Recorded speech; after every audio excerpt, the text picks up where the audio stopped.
ये कहानी है रतन टाटा की, एक ऐसे इंसान की जिन्होंने सिर्फ एक बिजनेस एम्पायर को लीड नहीं किया, बल्कि दुनिया को ये सिखाया कि असली सक्सेस पैसों से नहीं, वैल्यूज, इंटेग्रिटी और रिस्पेक्ट से मेजर होती है। 28 दिसंबर 1937 को मुंबई में जन्मे रत्न टाटा एक प्रेस्टिजियस टाटा फैमिली से बिलोंग करते थे। लेकिन उनकी पर्सनल लाइफ उतनी सिंपल नहीं थी जितनी लोग एज्यूम करते हैं। जब वह सिर्फ 10 साल के थे, तब उनके पेरेंट्स अलग हो गए और उन्हें उनकी ग्रैंडमदर लेडी नवाजबाई टाटा ने रेस किया। बचपन से ही उन्होंने डिसिप्लिन, ह्यूमिलिटी और स्ट्रॉन्ग कैरेक्टर डेवलप किया, जो उनकी पर्सनैलिटी का फाउंडेशन बना। उन्होंने अपनी अर्ली एजुकेशन इंडिया में कंप्लीट की और फिर हायर स्टडीज के लिए यूनाइटेड स्टेट्स गए, जहां उन्होंने कॉर्नेल यूनिवर्सिटी से आर्किटेक्चर और स्ट्रक्चरल इंजीनियरिंग पढ़ा। यूएस के बाद उन्होंने हार्वर्ड बिजनेस स्कूल में एडवांस्ड मैनेजमेंट प्रोग्राम भी किया। अमेरिका में उन्हें एक अच्छी जॉब ऑफर मिली थी और वो वहां एक कंफर्टेबल लाइफ जी सकते थे, लेकिन उन्होंने अपने देश वापस आने का डिसीजन लिया। ये डिसीजन उनकी लाइफ का टर्निंग पॉइंट बना। इंडिया लौटने के बाद उन्होंने टाटा ग्रुप ज्वाइन किया, लेकिन किसी हाई पोजीशन से नहीं, बल्कि एक नॉर्मल एम्प्लॉय की तरह। उन्होंने टाटा स्टील के प्लांट में काम किया, जहां वो वर्कर्स के साथ फ्लोर पर काम करते थे, उनकी प्रॉब्लम्स समझते थे और रियल ग्राउंड रियलिटी को एक्सपीरियंस करते थे। ये फेज उनके लिए बहुत इंपॉर्टेंट था, क्योंकि यहीं से उन्होंने लीडरशिप का असली मतलब समझा। लीडर वही होता है जो अपनी टीम के साथ खड़ा रहे। 1970 के दौरान और 80 के दौरान उन्होंने ग्रुप के कई कंपनीज में काम किया और ग्रेजुअली अपनी लीडरशिप स्किल्स प्रूव की। 1991 में जब जे.आर.डी. टाटा ने उन्हें टाटा ग्रुप का चेयरमैन अपॉइंट किया, तब कई लोगों ने इस डिसीजन पर डाउट किया, क्योंकि उस वक्त ग्रुप फ्रेगमेंटेड था और कई सीनियर लीडर्स उनसे अग्री नहीं करते थे। लेकिन रतन टाटा ने अपने काल्म एटीट्यूड और क्लियर विजन के साथ सब चैलेंजेस का सामना किया। चेयरमैन बनने के बाद उन्होंने टाटा ग्रुप को कंप्लीटली ट्रांसफॉर्म कर दिया। उन्होंने ग्रुप को एक यूनिफाइड आइडेंटिटी दी, ब्रांड वैल्यू को स्ट्रेंथन किया और इंटरनेशनल एक्सपेंशन पर फोकस किया। उन्होंने बोल्ड डिसीजंस लिए जो उस टाइम रिस्की लग रहे थे, जैसे टेटली यूकेटी कंपनी को एक्वायर करना, जो उस वक्त किसी इंडियन कंपनी के लिए एक बड़ा स्टेप था। फिर उन्होंने कॉरस स्टील कंपनी और जैगवार लैंड रोवर जैसे लग्जरी ऑटोमोबाइल ब्रांड्स को एक्वायर किया, जिसने टाटा ग्रुप को ग्लोबल मैप पर एक स्ट्रॉन्ग पोजीशन दी।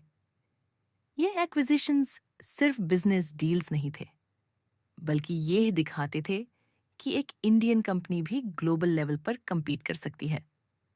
उन्होंने टेक्नोलॉजी, इनोवेशन और लॉन्ग टर्म ग्रोथ पर फोकस किया, जिसकी वजह से टाटा ग्रुप ने मल्टीपल सेक्टर्स में लीडरशिप अचीव की। स्टील, ऑटोमोबाइल्स, आईटी, हॉस्पिटैलिटी और एविएशन तक।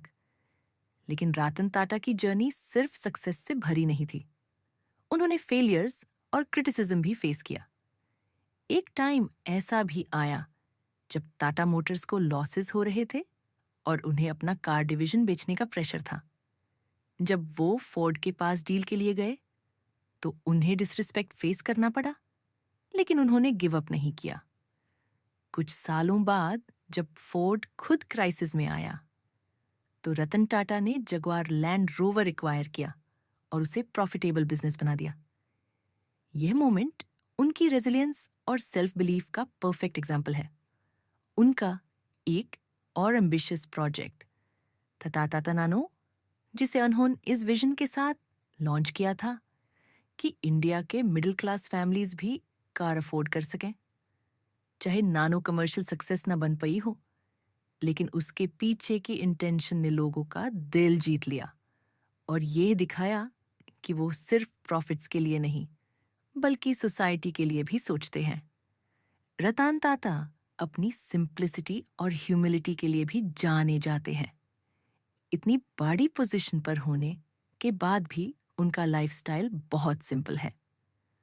वो एम्प्लॉयज की रिस्पेक्ट करते हैं, एनिमल्स से प्यार करते हैं और अपनी वेल्थ का बड़ा हिस्सा फिलैंथ्रोपी में डोनेट करते हैं। टाटा ट्रस्ट्स के थ्रू उन्होंने एजुकेशन, हेल्थ केयर और रूरल डेवलपमेंट में बहुत बड़ा कंट्रीब्यूशन दिया है।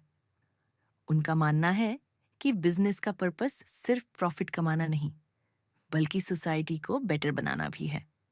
उन्होंने हमेशा एथिकल वैल्यूज को इम्पोर्टेंस दी और कभी भी शॉर्ट टर्म गेन के लिए अपने प्रिंसिपल्स कॉम्प्रोमाइज नहीं किए। आज रतन टाटा सिर्फ एक बिजनेसमैन नहीं, बल्कि एक इंस्पिरेशन है, स्पेशली यंग जनरेशन के लिए। उनकी कहानी हमें ये सिखाती है कि लाइफ में चैलेंजेस आएंगे, लोग डाउट करेंगे, फेलियर्स भी मिलेंगे, लेकिन अगर आपके पास क्लियर विजन, पेशेंस और स्ट्रॉन्ग वैल्यूज हैं, तो आप किसी भी सिचुएशन को सक्सेस में बदल सकते हो। वो ये प्रूव करते हैं कि लीडरशिप का मतलब पावर नहीं, रिस्पॉन्सिबिलिटी होता है, और सक्सेस का मतलब सिर्फ खुद आगे बढ़ना नहीं, बल्कि दूसरों को भी साथ लेकर चलना होता है। इसलिए अगर तुम लाइफ में कुछ बड़ा करना चाहते हो, तो सिर्फ सक्सेसफुल बनने का नहीं, बल्कि एक अच्छा इंसान बनने का एम रखो, क्योंकि एंड में लोग तुम्हारी अचीवमेंट्स नहीं, तुम्हारा कैरेक्टर याद रखते हैं।